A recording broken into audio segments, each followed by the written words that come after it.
life, cause I don't feel alive and there's nothing that makes me happy. Hold my beer for a minute. I'm about to quit my job, cash in for a ticket. I'm going on a trip and I don't plan to visit. I'm gonna stay there till I feel like I'm winning. And this is just the beginning. I need a big change, help me feel like living. I need a big swing, home runs I'm hitting, and I'll never look back, moving on till I get it all. And we all got dreams, we all want things, but what you gonna do for it? How you gonna move for it? What you gonna be? And do you believe you can do anything? But what you gonna do for it? How you gonna move for it? What you gonna be?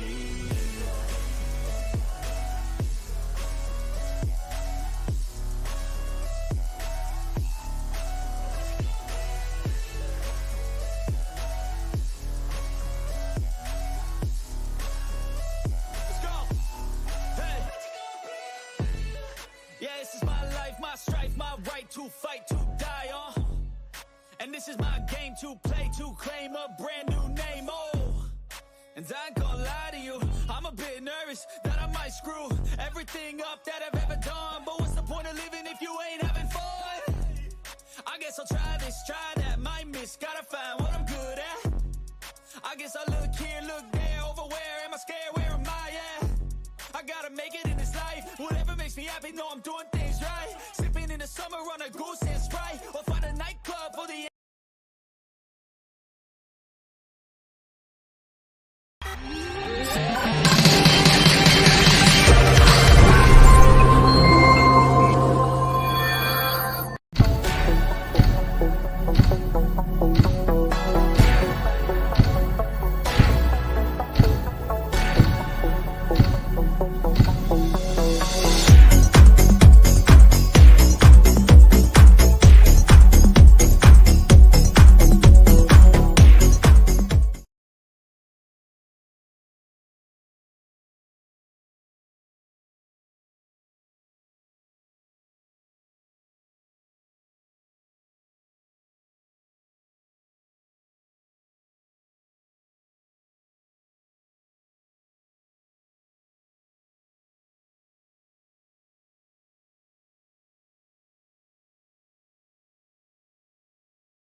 All right, testing, 1, 2.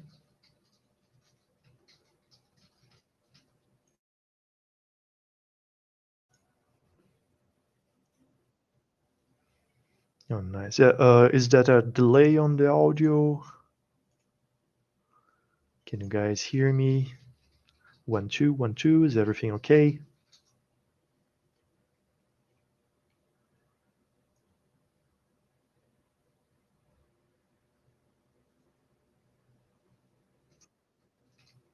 Awesome. So yeah, apologies for that. We had a little bit of technical difficulties here to set up the audio, but everything should be good right now. I'm going to back up a little bit. Just a quick introduction. Today's workshop is going to be themed around a sweet spot, finding product market fit for video games. I'm Fabian Tchaikovsky, super excited to be here as a partner of Game Jam Plus to bring this content to you guys. So yeah, just let's keep forward and go back to where we were. I was just introducing myself a little bit. This weird name, basically Fabian Tchaikovsky. Who is Fabian Tchaikovsky? I'm first and foremost a human being at the world, so we share the trait. Just like to add that to my presentations, just to be mindful that jobs are jobs, positions are positions. We are all human beings, and also game developers. So we share this. We have this in common. Everyone that's here. But what I do for a living, I basically work as a level designer at Hermit Crab Game Studio. Been working now, so I was and I have already worked as a game design consultant for both Solsten, which is a consulting, basically audience intelligence platform from Germany. Very nice company and product and platform as well. And I have already worked as well with game design at Krenix Games, both as a consultant and actually balancing games there for some projects. So it seems that there's a bit of an echo. I'm going to see if I can switch my microphone off a little bit, just a moment. All right. Everything should be okay right now. Please let me know in the chat if the audio is bad, so our tech team can look into it and try to fix it. But yeah, that's overall a very quick introduction of who I am and basically going to the content. That's why you're here. So basically what we are going to talk about today, I'm going to provide you guys a quick introduction on product market fit, what it is, what it means, and what it means for video games specifically. Then we are going to talk a little bit about how you can better understand your audience. So really nail down and understand on a deeper level who your audience is, who your players are, and really use this as a driver for building product market fit. Also going to talk a little bit about competitor and pricing analysis, how you can like do market research, this kind of thing, and also come up with what pricing looks like for a game. uh, you might not be on the stage to have like a really nailed down and polished pricing at this moment, specifically when you're thinking about pitching this to investors. Sometimes you're going to have input from their side on that, but I would like to give you a few tips on how you can estimate that. We're going to also talk a little bit about playtesting and prioritization in terms of features for a game. How can you collect data after you perform playtests, when to playtest, and so forth. And lastly, we're going to open a little bit of time for questions as well. So answer a little bit of any questions that you might have and you would like to ask me. Okay, sounds good. As always, let me know in the chat if the audio is good, if the image is good, so our tech team can help me and set everything right and nicely. Okay, so getting started on the introduction. What is product market fit anyway? That's a good starting point. Maybe some of you guys have never heard of product market fit, so I think that's very important to cover. Quick tip, if you haven't checked that presentation already about pitch for investors, there's a great presentation by Juliana Brito that was presented a couple weeks ago here on Game Jam Plus. So if you didn't check that already, I strongly advise that you guys do that, especially because we're nearing the final moments for you guys to basically polish the pitch for a game. So that's an excellent presentation, a good starting point for you all to really make sure that the right content is on your pitch presentation and you really nailed it. Okay, so basically, she mentions two very important topics, and I 100% agree that those are the two topics that you should cover on a game pitch. You need to answer both these questions. Everything that's on our pitch needs to answer these two questions, and basically you can use that as a starting point to get you a second meeting, get you a longer meeting with investors and publishers. So you need to make sure that your pitch presentation presents answers for both these questions in every slide. And basically, when we think about product market fit, we are going to be addressing mainly the first part of the question, which is this game worth making? Literally every year we have like thousands of different games being launched. It's a bit of a crowded space already. The whole entertainment industry has had tons of investments, especially once the COVID pandemic started. So we have like a lot of competition. We have a lot of different games to choose from. Like we have Steam, we have free games on itch.io. Netflix is making games now. So we have a very crowded space, and we need to make sure that every time we are thinking about developing a game, we need to make sure that it's worth making. Uh, and product market fit directly addresses that. And basically, we can summarize how you can reach product market fit when we think about it backwards. When we think about if we ask this question, how upset would you be if you couldn't play this game anymore? If we ask that to our audiences with our game, we should have at least 40% of the players answer the first option there, which is very disappointed to not being able to play this game anymore. So this is very important because it's a question about, okay, if I have the choice to play anything, am I going to be disappointed because I can't play this game in particular? Is this game relevant?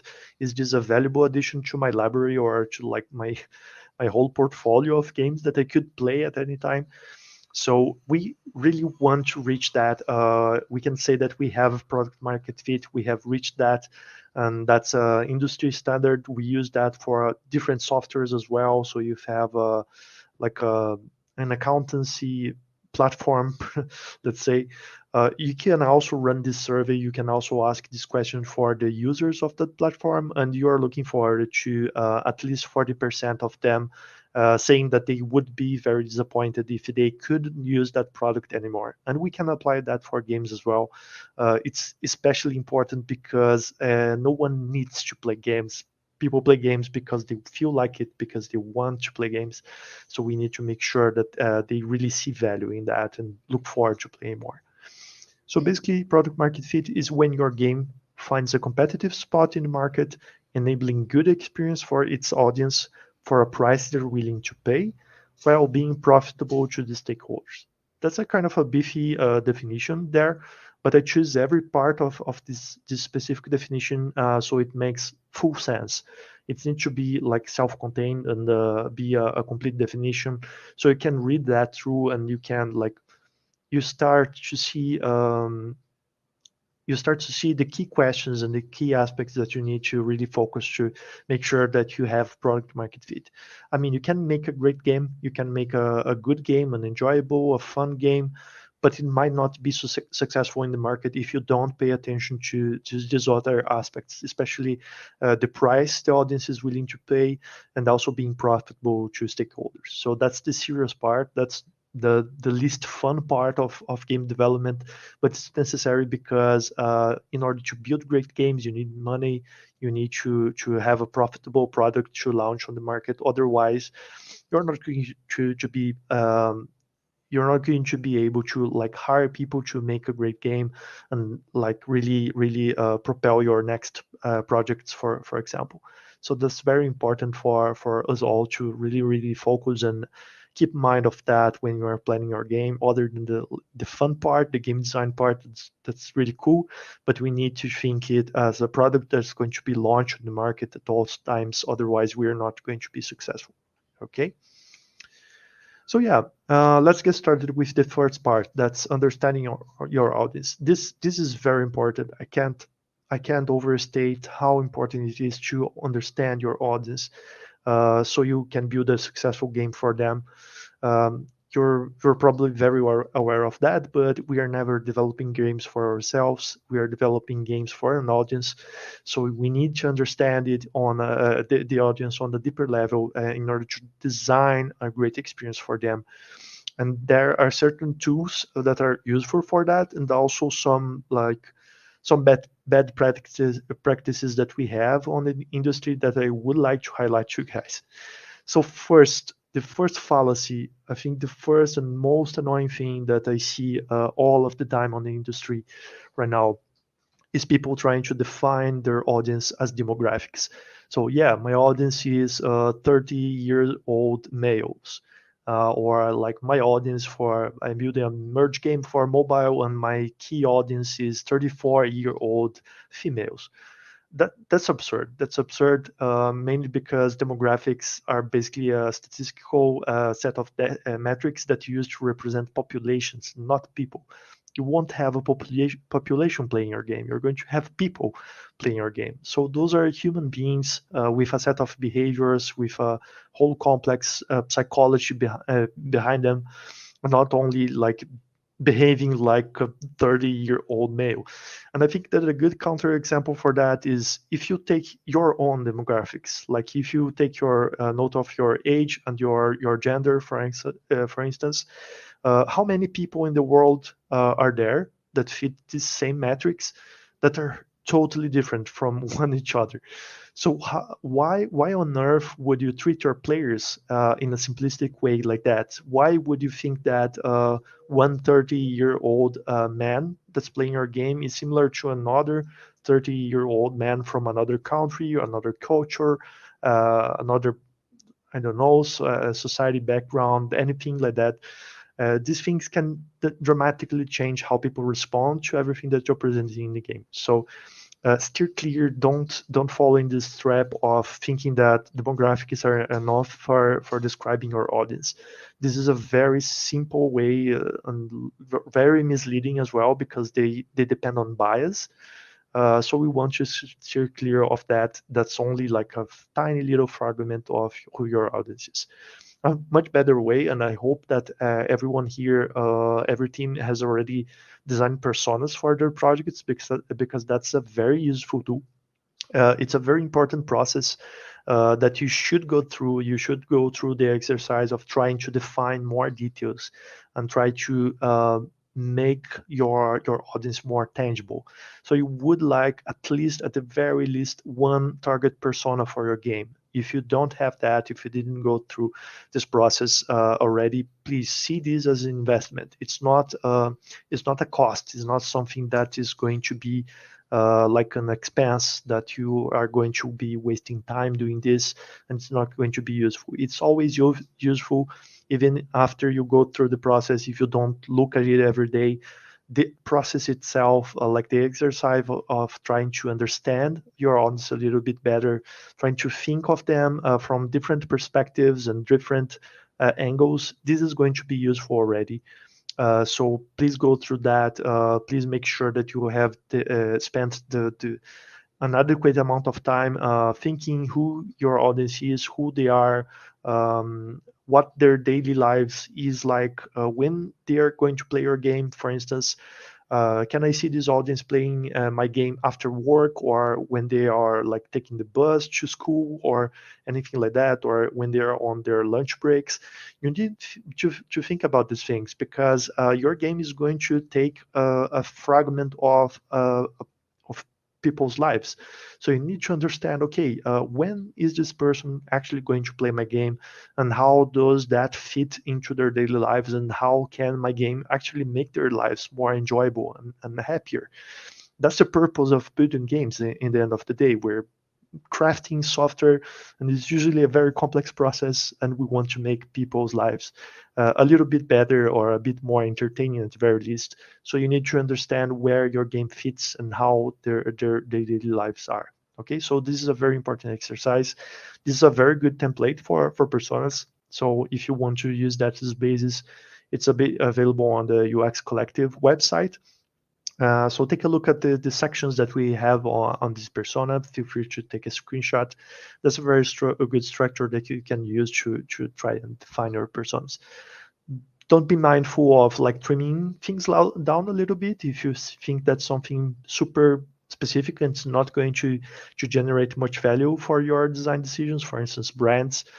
Let's say you don't care so much about which brands your audience like.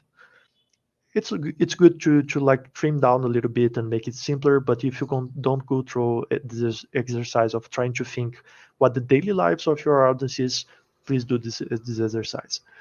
So these are a set of good questions that you can ask yourself about your audience to make sure that you're at least trying to understand them on a more deeper level, on a more meaningful way, other than demographics. You can think about their motivations to play. What are their increasing motivations? So are they bored, for instance? Do they want to feel productive? Do they want to feel competent? What is driving them to play? What is the key motivation behind them engaging with games, and more specifically, your game? What is going to be that trigger that makes them want to play your game? What is their competitive style? Do they want to compete with other players? Do they want to compete with themselves, for instance? Do they like to compete cooperatively, like with a team, or do they like to compete on their own just to like be on the top of the leaderboards? That's a good question as well to understand how competitive and in which ways your audience is competitive. That's a nuance. It's not like only a specific metric. What are the well-being factors? For instance, Pokemon Go, they had an understanding that people would see value in basically playing a game that forced them to go to places and walk a bit more. So that was a major selling point for them. And you can also ask other questions about their well-being. For instance, does this person want to play a game late at night so they can wind down a little bit and reduce their anxiety and go to bed and sleep better? Maybe that's a good factor. Maybe that's something that you can tap into and promote value for players through that lever, for instance. So try to think about what well-being means for your audience. Their hopes and aspirations as well. That's a good lever. Trying to understand what they hope to achieve, what they want in life, and what they expect from a game, and also things that they can't do right now, for instance, in the games they play. I'm going to talk a little bit more about that as well, but you can tap into that to understand your audience. Like right now in the games they play the most, what's frustrating, what they wanted to do in that game that they cannot. And you can maybe do that in your game and have that as a unique value proposition. Their values are more like widespread, so you can think about friends, family, status, for instance, social status. There are several things that people value. So what do they value in life? What's important for them? That's also a good question. The other topics are already a bit more intuitive, but it's very important to ask these kind of questions to have a clearer picture of who the people behind your players are. So you can make better decisions and think about, okay, this game is going to be a great game for these people because of X and Y reasons, and not only because I happen to make a fun game and that's it. So yeah, feel free to also take a screenshot of that or take note of these specific values. If you have specific questions about that, I can go through it later. But the main point here is don't rely on age and gender only to define your audience. By all means, don't do that. Don't fall into this trap. It's going to lead you further away from a great design and a deeper understanding of your audience. Another good tool for you guys to understand your audience a little bit better. I'm not going to go through this in detail, but it's the empathy map canvas. It's basically a structure that you can do to better understand how the people actually feel and how they are what they are thinking, what is the world around them, and you can better put yourselves in the place of your players and understand how they perceive the world, especially if the audience is different than you are, is very different, is maybe a younger audience or someone who lives in another country. If you exercise that, if you try to do an empathy map of them, especially using this canvas. It's going to be a great exercise as well to think about things from their perspective rather than your own. So the exercise itself is going to be good, even though the canvas might not be super useful as a design tool. The exercise of trying to see things from their perspective is already going to be a very good exercise and help you on the marketing side of things as well once you launch your game, and also having a clear understanding of who you're developing this game and who you want to sell this game to. Okay, so understanding that is paramount, is very important. Another tool, as I work as Thorsten, so I'm a bit biased. I'm a huge fan of their work, so it's a great tool. It's a paid tool, true. So you guys probably aren't going to have the budget for that, especially for the projects here in Game Jam Plus. But it's a good tool for you guys to keep an eye on. It's a very interesting tool because they work with technology that other platforms simply don't have, and they're fully based on psychology and human psychology rather than only behavioral data. So other than what you already see on the market in a plentiful way, you already see tons of platforms that they rely on simply what players did inside the game, and also metrics that they collect, but they are based on psychology. So that's the key difference here, and also the usage of AI that they have to like basically promote a deeper understanding of human beings. Is really a unique tech. It's growing every year, and it has already won a couple of awards of most promising AI tech in games. So it's really an awesome platform. So I would recommend that you guys at least keep an eye out for them. If you have the budget from publishers to really use that for continuous development of your games, that's also to you're not going to regret investing into that. Just to cover a couple tools that you can also use to map your players and understand their behavior and who you're basically trying to address with your game. Bartol's taxonomy is very well known and very useful as well for understanding our players and trying to classify them. Understand, okay, I have two very different kinds of players or three different kind of players, and you can use that as a tool to map them and try to understand, okay, what is the ideal experience for each kind of player that I want to address with my game. So you might have a very heterogeneous audience. So you can have a game that is a great game for very different kind of players, and that's okay, uh, as long as you keep that in mind when you're designing and developing your game. You need to be mindful that you have two very different or three very different kinds of players, and you need to promote a great experience for each of these kinds of players when they engage with your game, when they start a new game session. So it's okay to not rely on a single type of layer and build a game that's more flexible, but you need to be mindful. You can't like design features and like standalone features that are good for every kind of player and not think of the experience as a whole. You need to think. You need to map the players and think. Okay, what is this specific persona going to experience when they open the game and they start playing? What do I want their experience to be? Who are they? What are they feeling? And what I want their experience to be when they engage with the game from start to finish. So it's not really a set of features that they engage with, a set of mechanics. It's a journey. So it's a journey that starts with them picking up your game and opening it on their PCs or consoles or mobile phones, and it ends when they decide that that's enough for today. I'm going to play again later. So that's the journey that you need to think. So Bartol's taxonomy is a good way to map the priorities that can have for players. LeBlanc's taxonomy is also a great tool. It basically covers key pleasures that players engage with when they are playing. So it can provide different levers for you to also map your personas. You can have that in your persona profile. So it's good to have scores for each one of those, representing how important each aspect each one of these is for each persona on your target audience. So that's already a good and much deeper way of trying to understand your players than only how competitive they are or Bartol's taxonomy.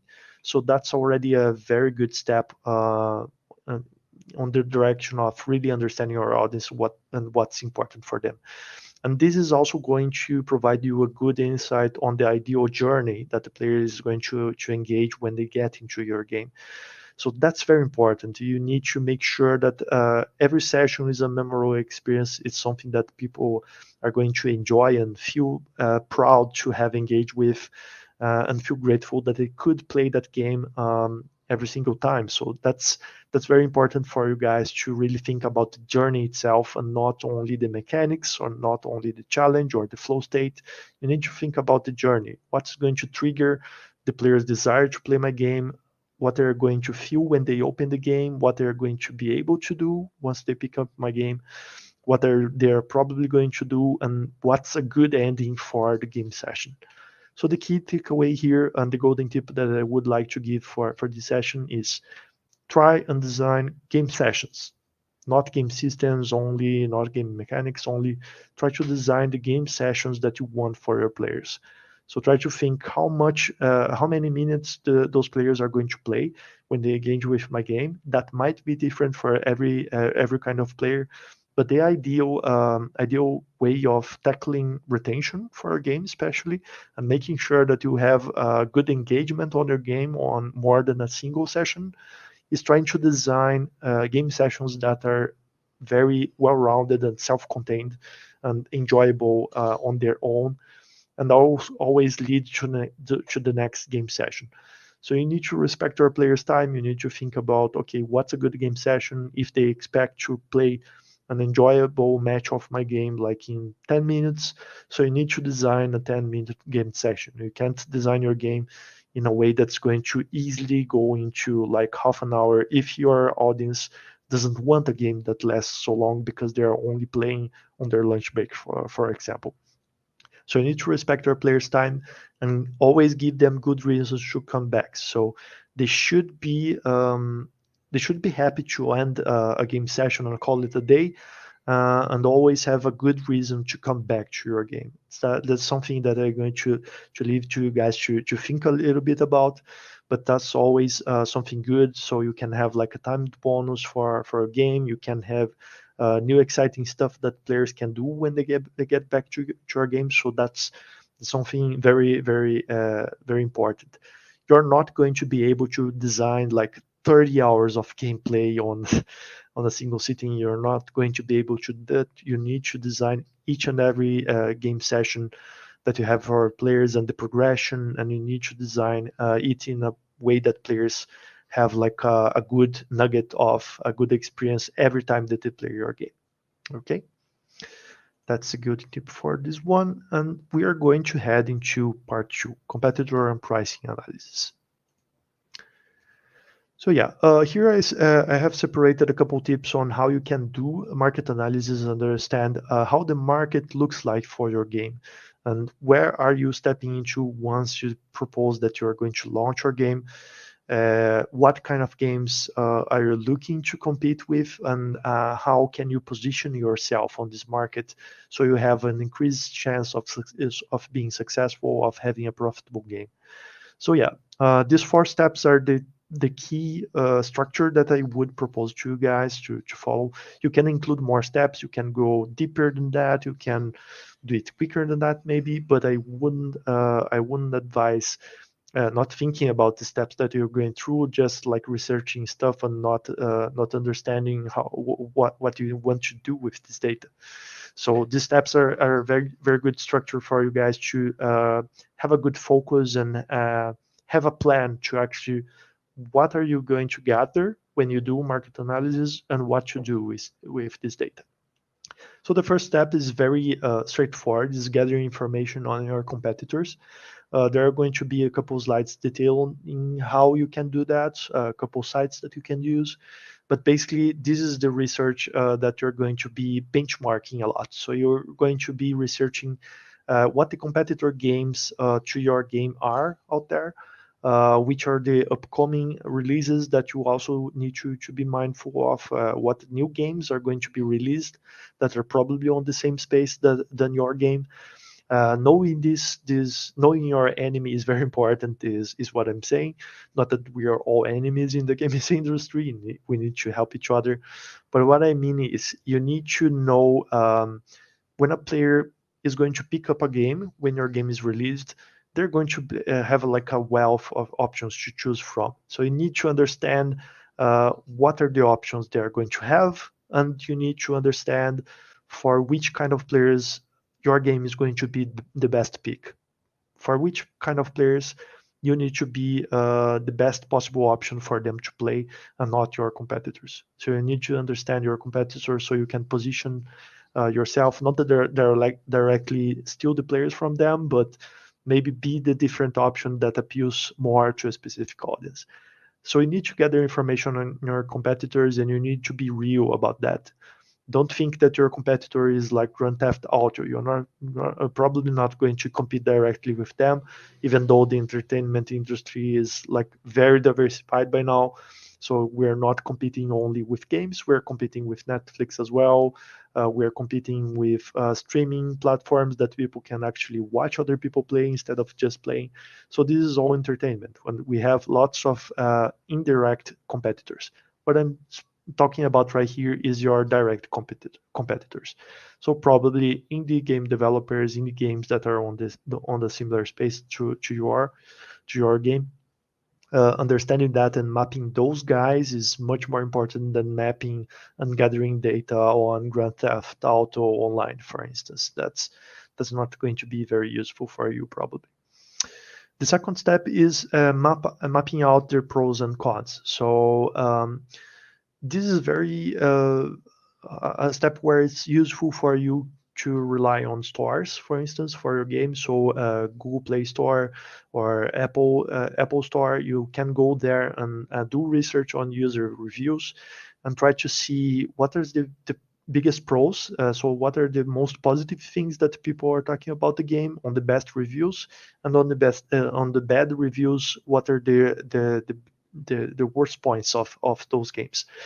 So understanding the pros and cons of your competitors is going to provide you with good insight on how can you position your game in this market so you can be good at stuff that those games aren't doing very well, and also being mindful whether there are other games that are doing things very well and you're going to be a direct competition to them. You need to be at least as good as them on that. So you are probably going to do you're probably going to want to do a deeper benchmark, try to test out their games, and have a good idea on how their design is, so you can understand how you can be a better option for your audience.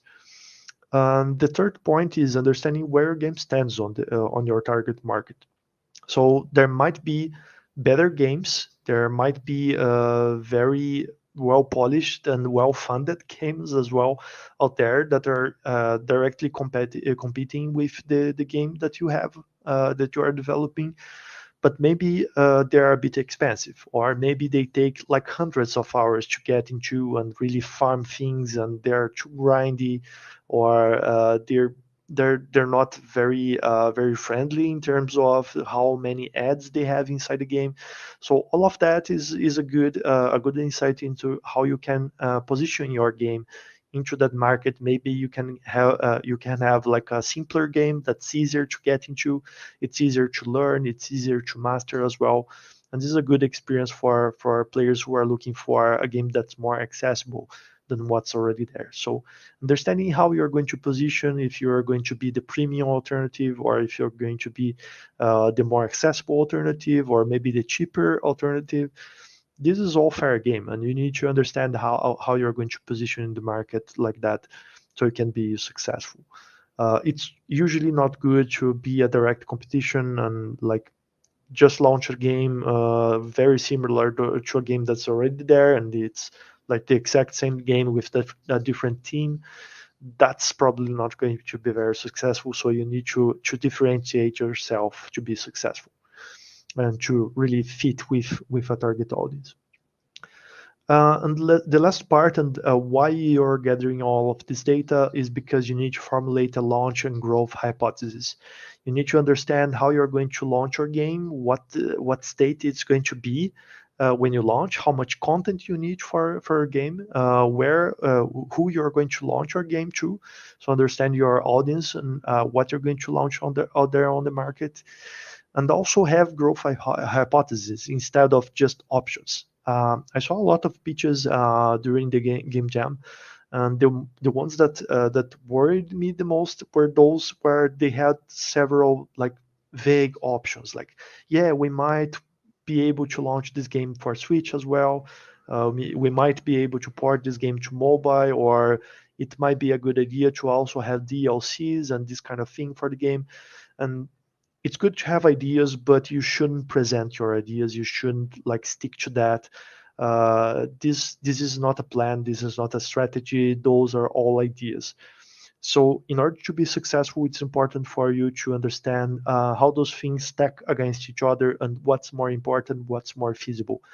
And also mainly, what are you looking for to validate once you launch your game in order to understand if it's viable to go to one way or the other.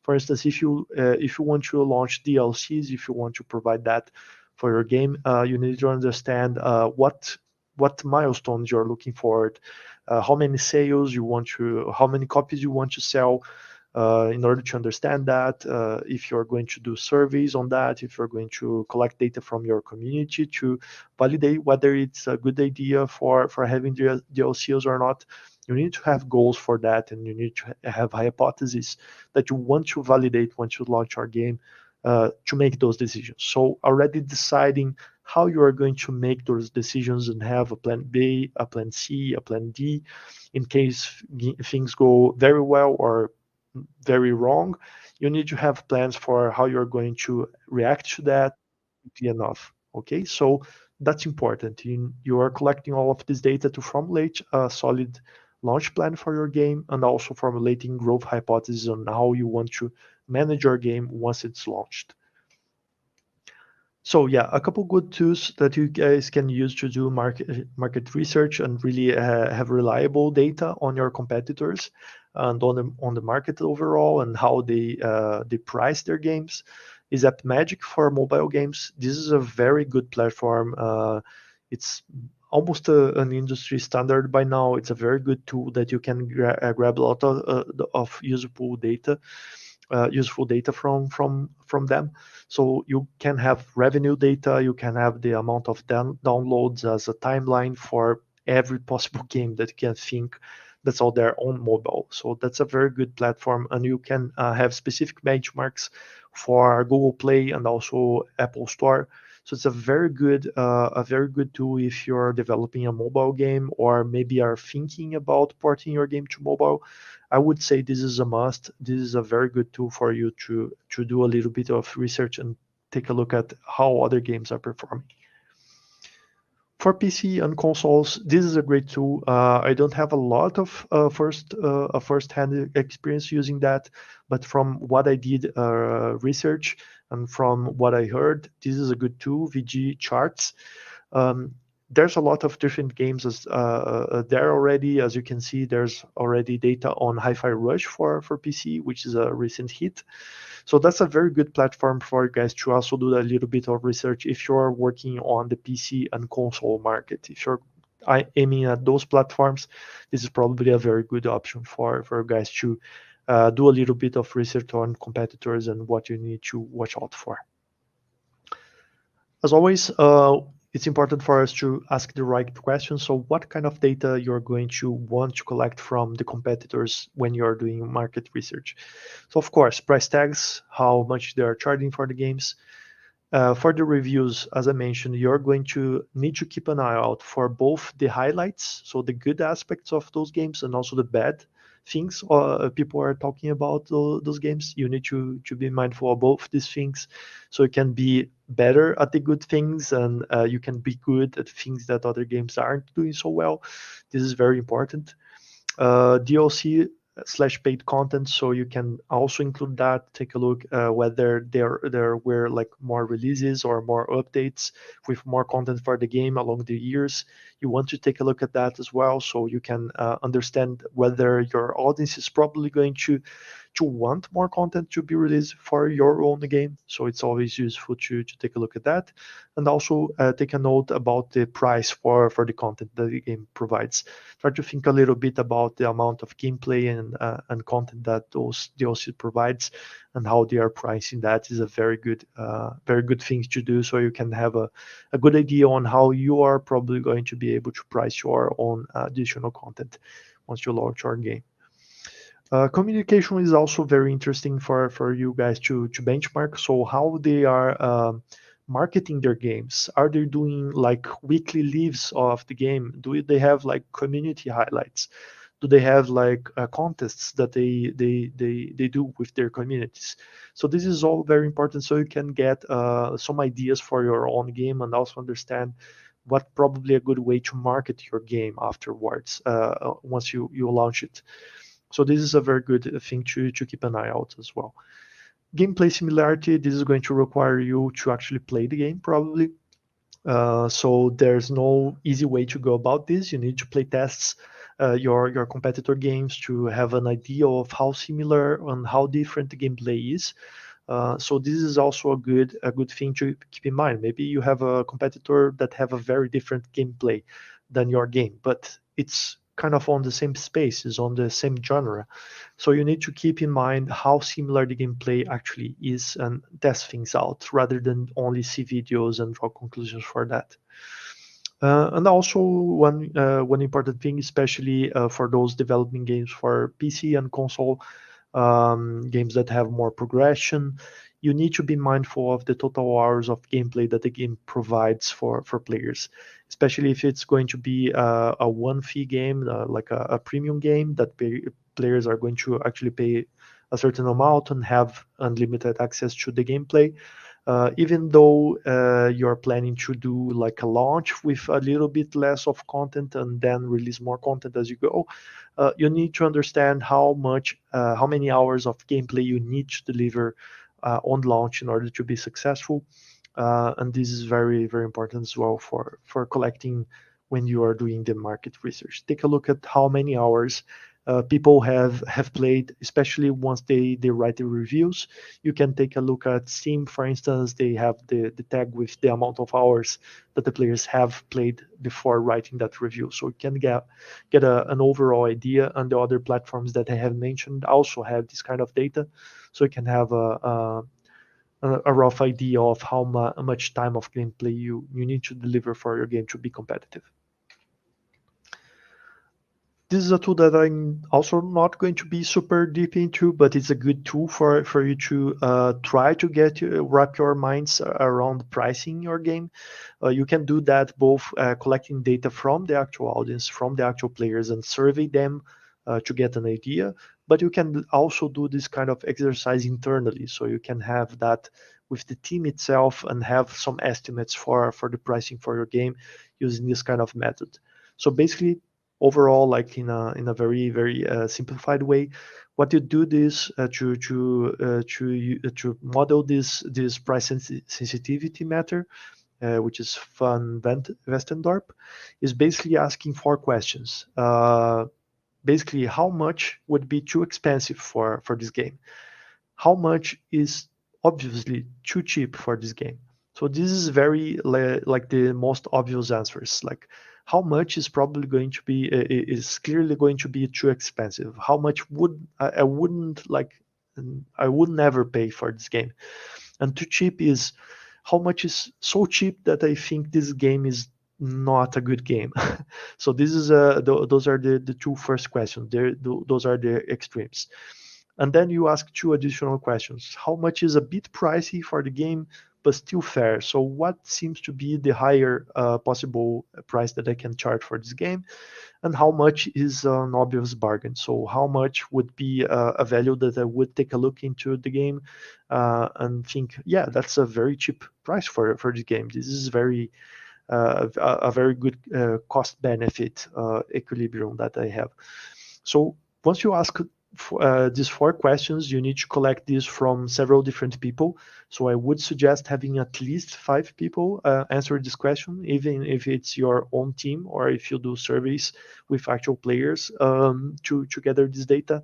Then you order this data and you put that on a chart to draw those lines. So each set of responses, for instance, the too expensive prices, you're going to order by the amount of players or people that have answered that.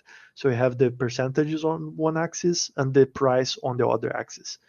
So basically, that's going to provide you with an interval. The interval that's probably the optimal price and the fair price for our game is on the intersection between those lines. So you can do a little bit of research to understand this method a little bit better and how to implement it. But it's a good tool to have like a rough idea of how much to charge for your game. But yeah, to wrap up this part of the presentation, the golden tip here is have a hypothesis and not loose ends. Define the scope of your launch and have if A then B plans for additional content or platforms that you want to port your game and launch on. So don't have overall ideas. Yeah, maybe we want to launch additional content. Maybe we can have DLC. That's usually not very good, especially when you get a second meeting with a publisher or an investor. You need to have like very clear answers on what kind of additional content you want to launch, what kind of additional platform you want to launch your game for, and how you're going to validate whether that's a good idea or not. So have benchmarks, have goals on how much you want to sell your game, how many users you want before you take these decisions, what are your milestones, and what your strategy is, not like, yeah, here's all the possible ideas that we can work with. The third part to the presentation, this is the final section before we go to questions. How can you play test and prioritize your game? So playtesting tips for you guys. The first tip is do them. I know it's tempting for you to just like wrap up your sleeves and just work on the game and make more content and develop more.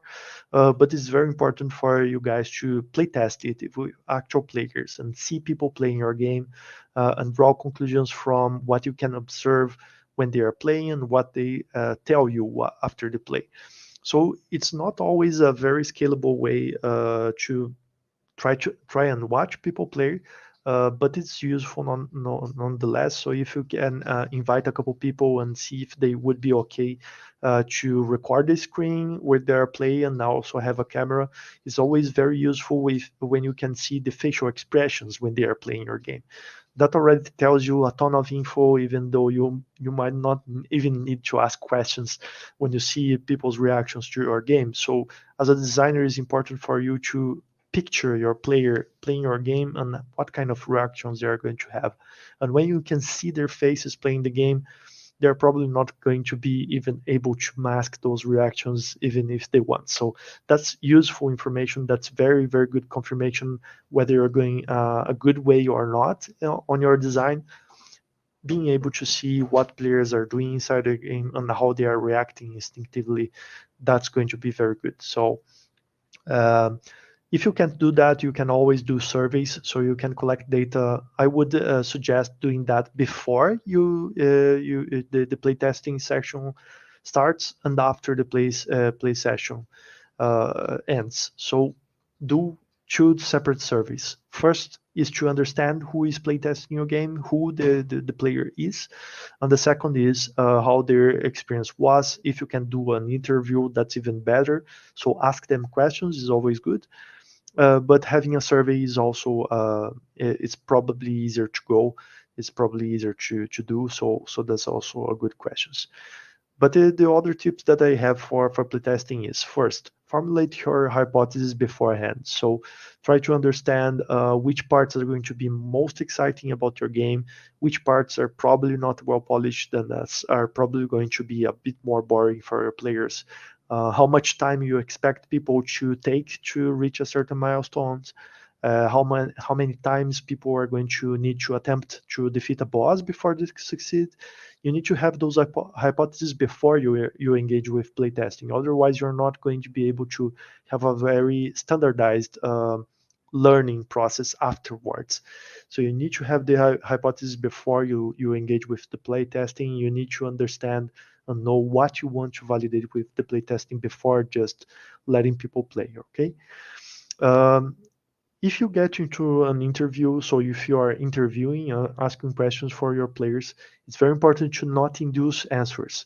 For instance, don't ask, were you nervous or were you scared when X happened? Don't ask that because that's very specific. You're asking them if they were scared, and that's already inducing the answer that you want to hear from them. So instead of asking this kind of questions that are already specific for the specific emotion or the specific level of challenge of a section, try to ask more open-ended questions. How did you feel when X or Y happened? What was your favorite moment during the game? Or when you opened that screen of the game, what did you think you could do with that part? Were you able to do everything that you wanted with the game in that part? So when you ask open-ended questions, you're leaving room for people to actually express themselves, and you're going to collect more reliable data than if you induce the answers and just try to validate a specific emotion that you want to validate. If you also get on an interview, embrace short silences. So when you ask people a question and they answer, don't skip right away ahead to the next question. Don't rush the questions. Wait a little bit after they answer, especially if they are telling you things or you're interviewing them while they are playing the game. Don't talk too much. Just let them answer and wait a little bit, at least 3 seconds before going on to the next question or before continuing the conversation or the interview. Embrace those short silences because people remember things when you leave the room silent for a couple seconds. And that's very useful. That's a very useful way of collecting more meaningful data as well, is not only going with the first answer that they could think of, leave them to think a little bit when you are interviewing them. That's very useful. And also the last tip is politely disregard data from non-target players. That's very important. You can't possibly please everyone with your game, and that shouldn't be your goal. You shouldn't aim at building a game that's enjoyable for everyone. Not even Minecraft, for instance, is enjoyable for everyone. There are people who don't like Minecraft. I know it's weird, but yeah, nonetheless, you need to be mindful of who your target audience here is, who your game should be great for. And you need to validate whether you're asking the questions to your actual target audience. If you make decisions, if you change your game to please people who are not your target audience, you're probably going to end up with a game that's not great for your target audience, and that's the worst design decision that you can make.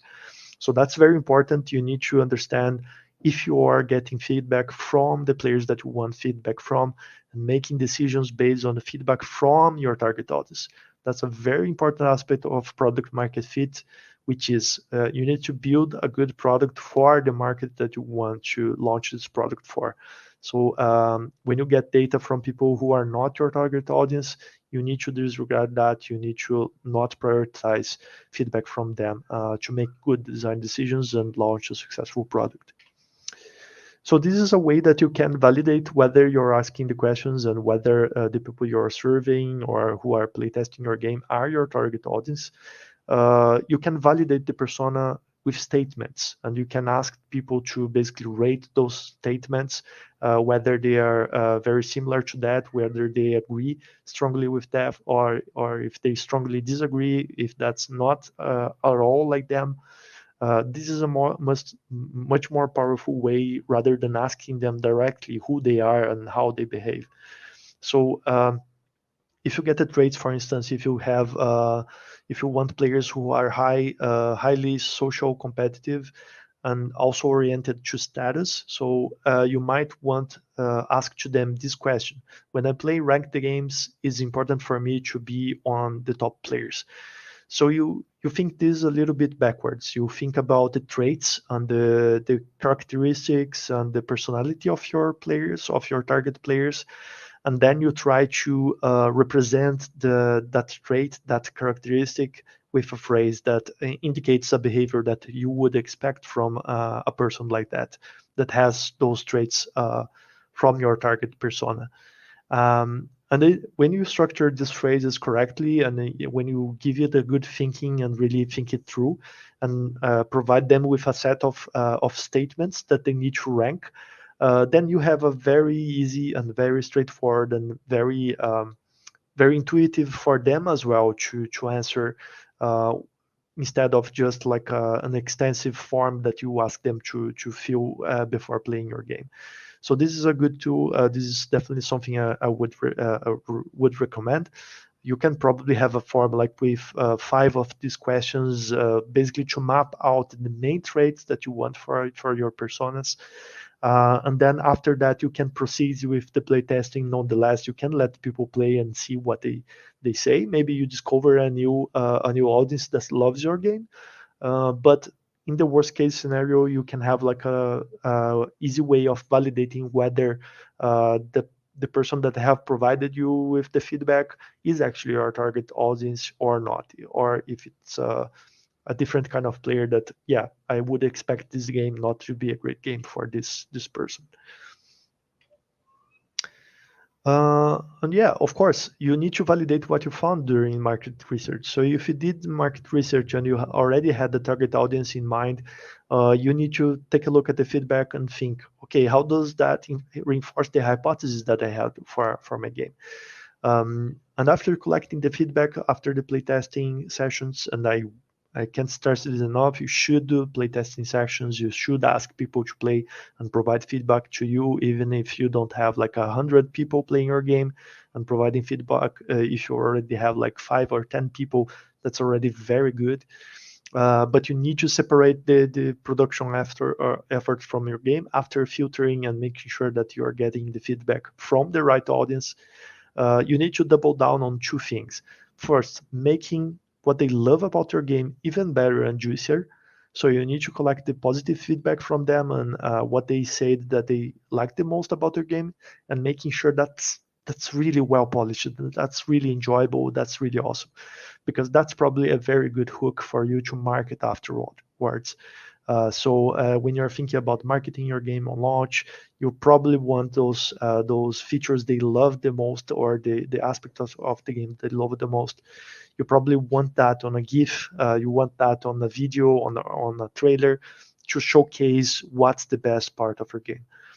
The second part is you need to solve whatever is generated and unwanted attrition to them. So whatever is getting on the way of fun for the target audience, of course, you're always going to need to act on that, but that's a separate thing. I wouldn't focus only on one of those things. I would focus on doing both of them. So you need to split your development efforts on both of these fronts. So making sure that the most enjoyable parts are even better and juicier.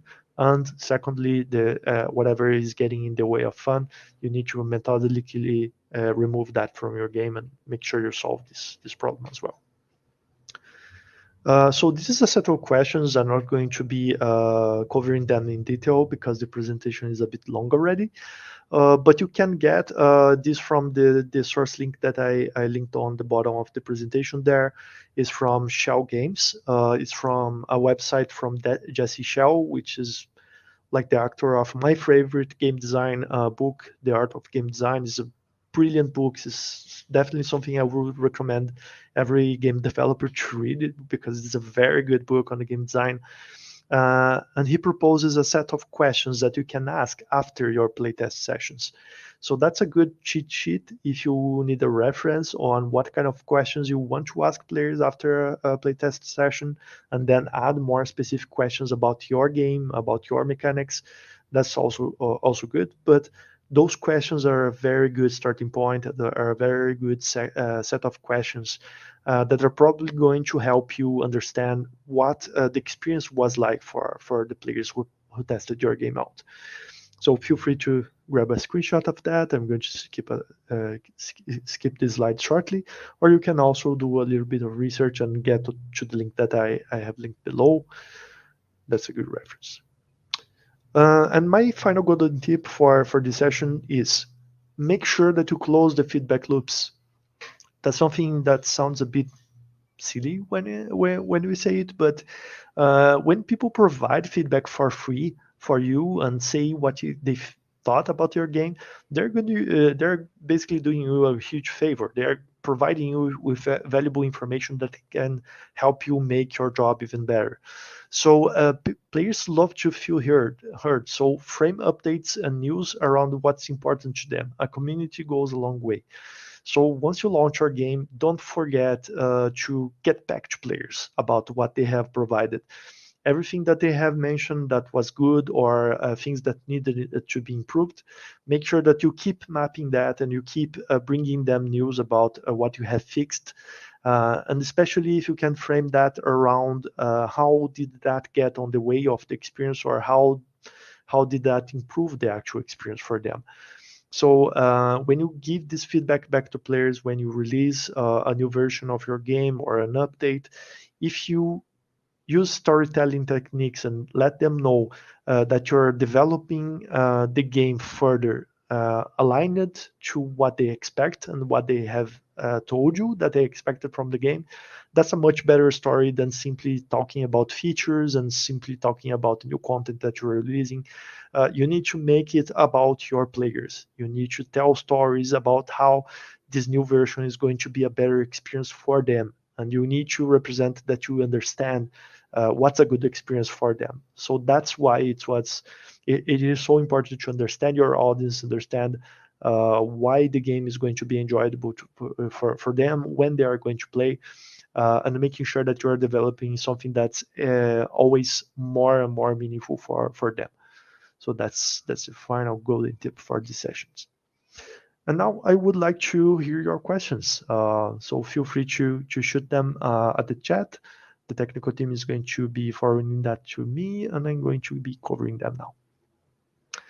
So, all right, already have one question here. How do we find competitors with similar budgets to mine?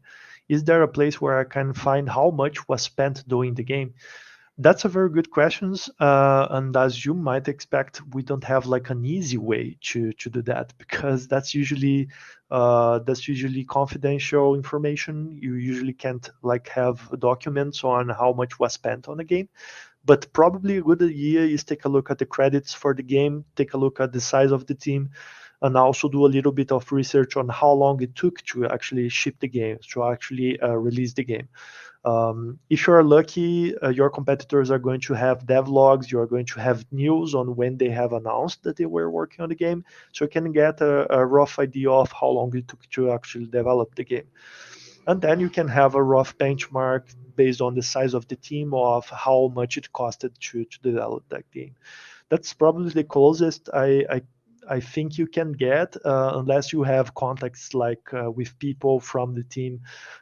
Maybe if you can reach out to someone and ask for a benchmark, maybe you can have like a benchmark like that. But I would say probably going with like a more rough and a more estimate way of doing that is probably going to be the best that you can manage. All right, so we have another question here. How can you differentiate good feedback data from unnecessary feedback? For example, when they created the first car, all people of that time just wanted was faster carriages. So yeah, that's a very good question. I would say that you need to understand why people gave the feedback in order to unlock these answers. So that's also another reason why it's so important for you to understand your audience and understand the motivations and the values and what they look forward in the games that they're playing. Because when they tell you something, probably when they request a feature, that would be the faster carriage, right? So you would have people asking for faster horses before they invented cars, uh, and the way the way of really unlocking the actual want, the actual space that there was in the market for innovation and for new things, was realizing that people don't actually want faster horses. Faster horses or faster carriages was the way that people thought would be a good solution for going faster from A to B. So it's a bit of deconstructing and probably asking more than a simple one question.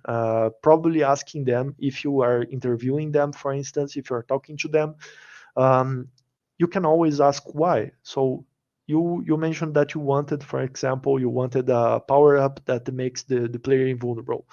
Why did you want that? Did you find a part of the game particularly hard, maybe? And then you hear what they say. Maybe they are requesting that because they have another idea or another reason that you don't understand.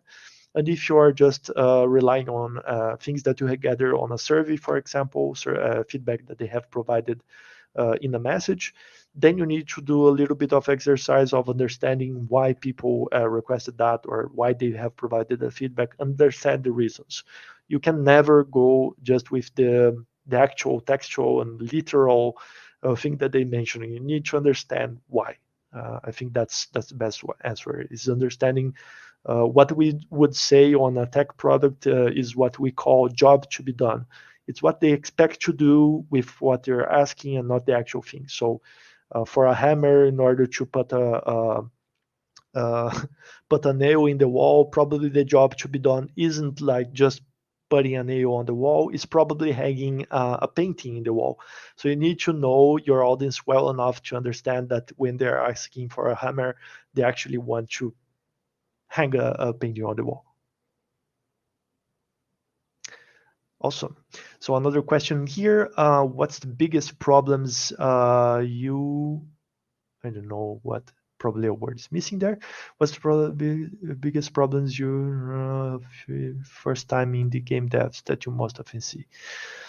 So yeah, I think that the biggest problem is, of course, apart from budget. It's always very hard to make a great game with a very limited budget, both in terms of time and money. Uh, but yeah, I think that the biggest problem that indie game devs have right now is really not going deep enough in understanding their audience and only building a game that's probably a very good game design for game designers and from our own perspectives are as game developers, and not trying to understand really deeply what people actually expect, what my players actually expect from the game. So I see tons of people really relying on assumptions about their audience and not doing enough playtesting or not interviewing their audience with the right amount of due diligence. And I think that's the worst thing that we can do, because if we have a limited budget and developing a game is an expensive thing, the best things that we can actually do is make sure that we're developing the right game for the right people.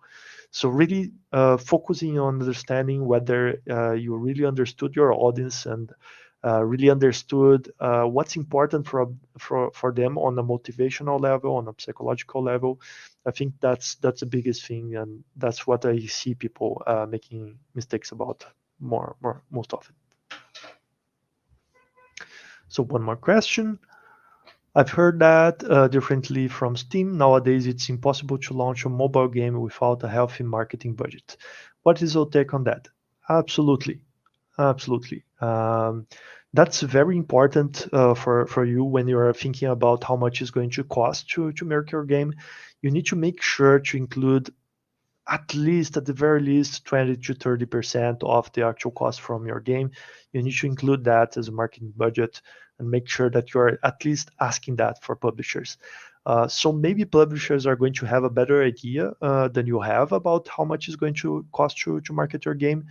But nonetheless, it's very important for you to at least have an idea of how much you're going to invest on marketing, and make sure that you had thought. For instance, when you're releasing a mobile game, it's important to have creatives. So the videos that you're going to use for marketing campaigns, you need to have budget for that. You need to have someone to do that. Otherwise, it's going to be almost impossible. I think. I mean, everyone can be hit by a lightning bolt, but yeah, you won't plan on that. So in order to be successful, you are going to need to pour some money into marketing and make sure that you have some visibility and awareness for your game, especially on the mobile market.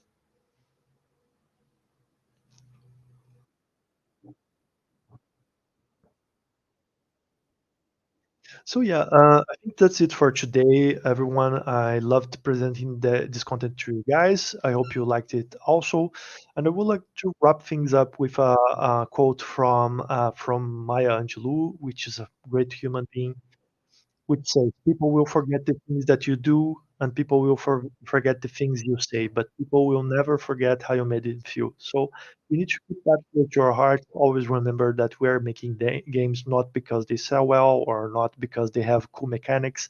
We're developing games to make this feeling and make sure that people feel great when they're playing the games. So always remember that there are human beings who are going to play your games and they're going to feel one way or the other, and you need to make sure that you are making them feel the best way possible. And that's it for today, people. I hope you like the content, and feel free to reach out if you want to reach out through LinkedIn or through email or through Discord. My contacts are there. Always a pleasure to help everyone. So that's it.